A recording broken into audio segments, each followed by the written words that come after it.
History of Exchange Server 2000 and 2003. In our previous lesson, we learned about Exchange Server 4.0 and 5.0 history. So this is going to be about Exchange Server 2000 and 2003. So as Microsoft was just releasing new updates or new versions in Exchange Server, they were making improvements, and they were bringing new features and like enhancements and performance. So that's why Exchange Server new versions really made the industries or companies interested to do the upgrade. So Exchange Server 2000 was just in the public on year 2000, and it was also known as version 6, and it just came to the market on November 29, 2000, and there was some major improvements in the limitation imposed by the previous version. So one of the improvements that they made was the cluster uh, in of servers. Like in previous version, what we had was like if you had a setup where you had like two servers and you had clustering configured.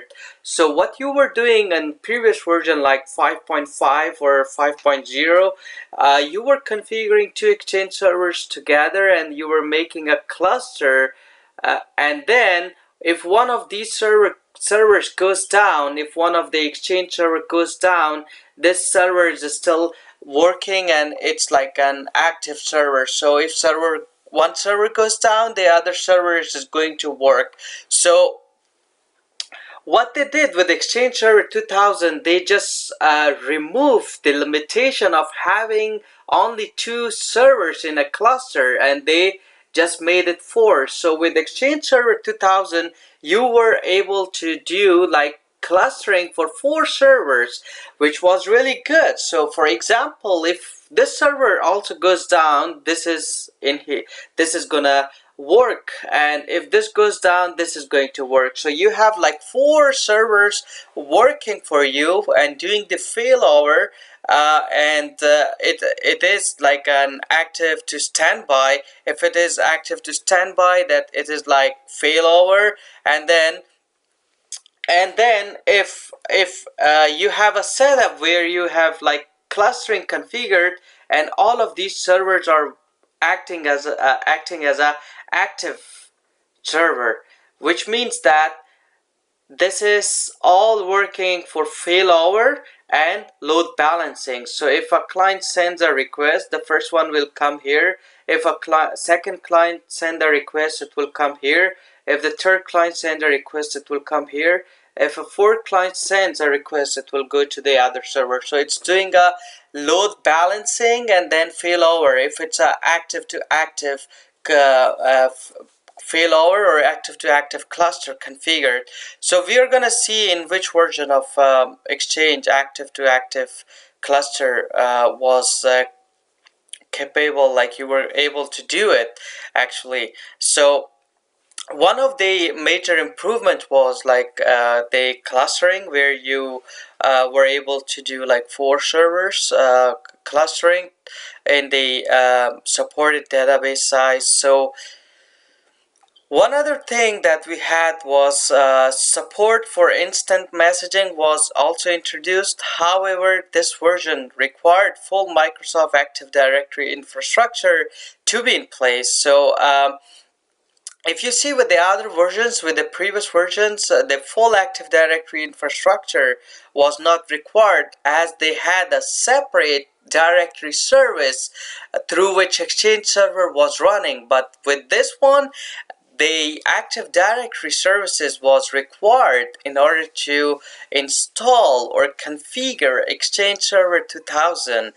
Like as I said, like unlike the previous versions, this version did not have any inbuilt directory services or service. So this factor actually acted as a deterrence for many customers to upgrade to this version. So when they saw that, oh, Active Directory is required, we do not need a separate directory service for Exchange Server.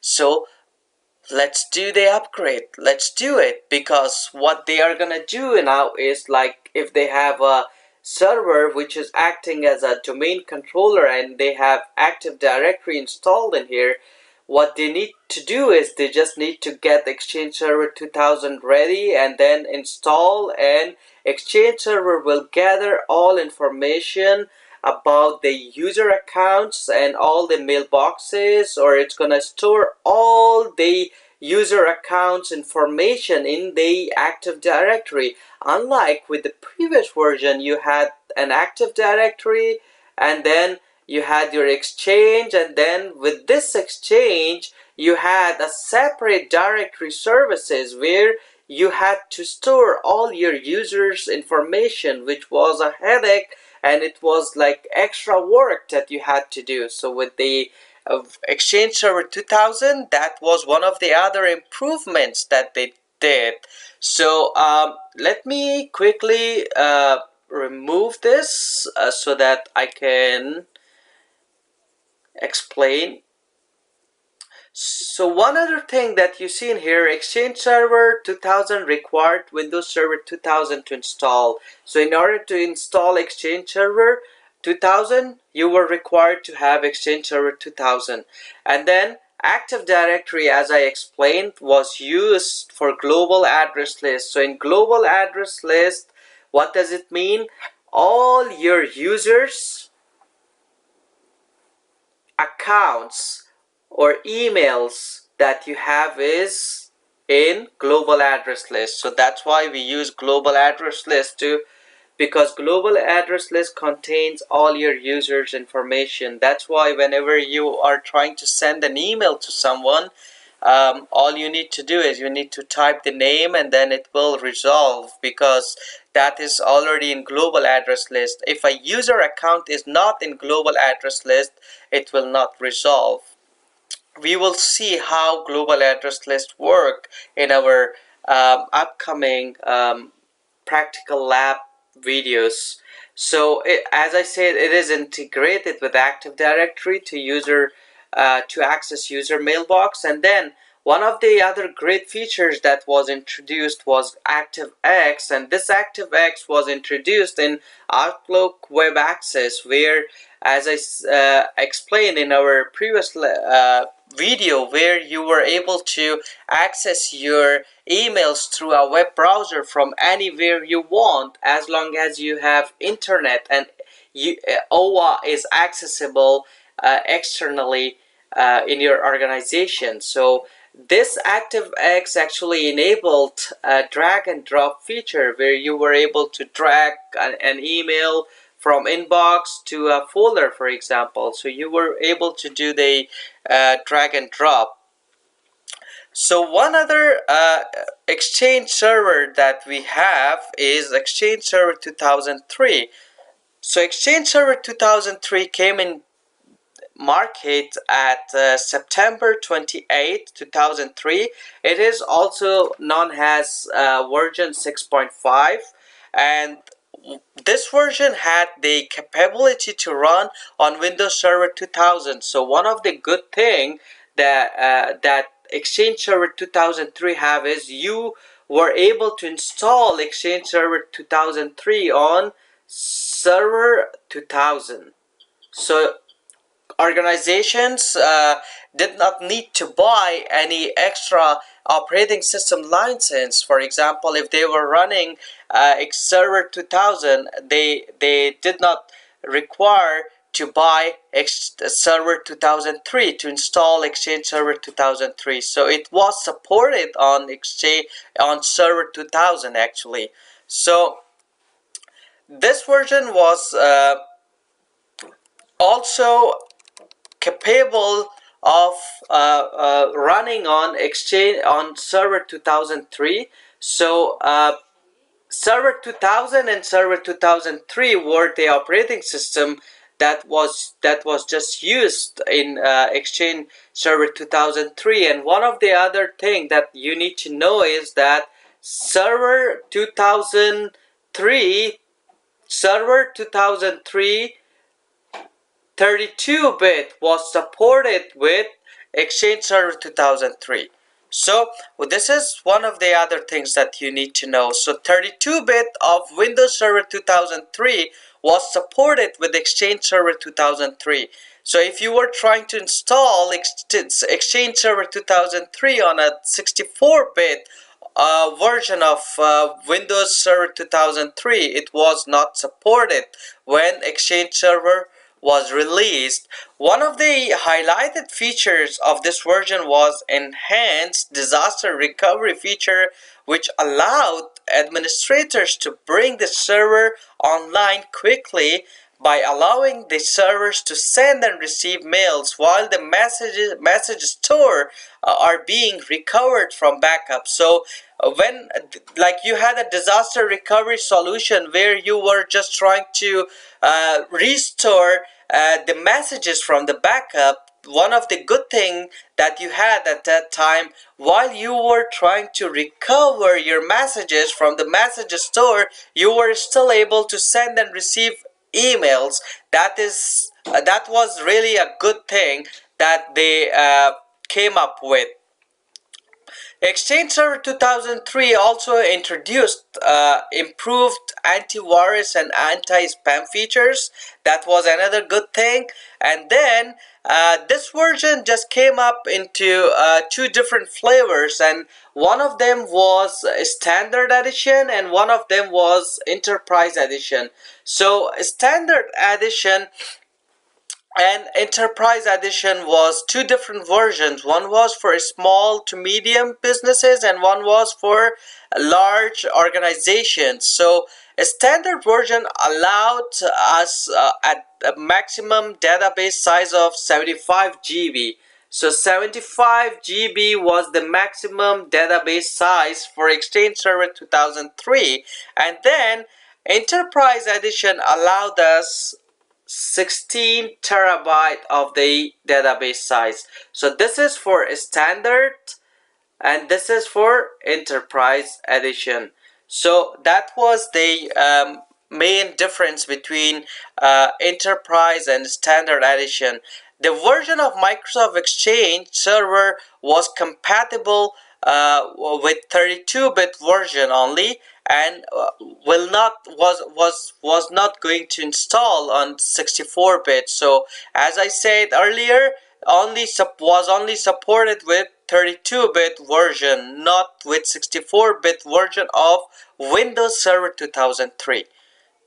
So one of the other thing that they added was it was also integrated with Active Directory to improve the performance and reliability. And then they added mobility feature where you were able to configure emails into your smartphones, iPads, and many different other mobile devices, and then access your emails from wherever you want. So like POP3 IMAP features, like POP3 was these days many smart devices, and back in old days, like in year 2003 or before that, there were many mobile devices that had the feature or that had the option of POP3 and IMAP. So at that time, Exchange Server 2003 came up with mobility feature, which really helped everyone to access their emails from wherever they want through their mobile devices. One of the other things that I explained about the active to active and active to passive clustering feature was introduced with Exchange Server 2003. So the concept again with active to active and active to passive is, for example, you have two servers. If you have like active to active cluster configured, what you're gonna do is the first user who's gonna send the response, it will just go to server 1, and the second request will go to server 2. So it's active to active cluster where they are doing a failover and then they are doing a load balancing. So they're doing like two different things at the same time. And if you have active to standby setup, all the requests will go to active server. It's not gonna go to standby server. If just in case the active server goes down, the standby server will become active, and then the clients will start sending requests to the active server. That's how the active to active and active to passive clustering feature works. And one of the other good things that was introduced in Exchange Server 2003 was front end and back end. So front end server and back end server role. So front-end server role is responsible for mail flow. At that time, it was used for mail flow. So all mail flow was done by front end, and the back end was responsible to store the mailboxes and public folders, all those things. So this was responsible to store your mailboxes and public folders and databases, all those things. And then front-end server was responsible to do the mail flow, like transportation of emails from one place to another place. So that was the history of Exchange Server 2000 and 2003. I hope that this lesson was informative for you, and let me know if you have any questions.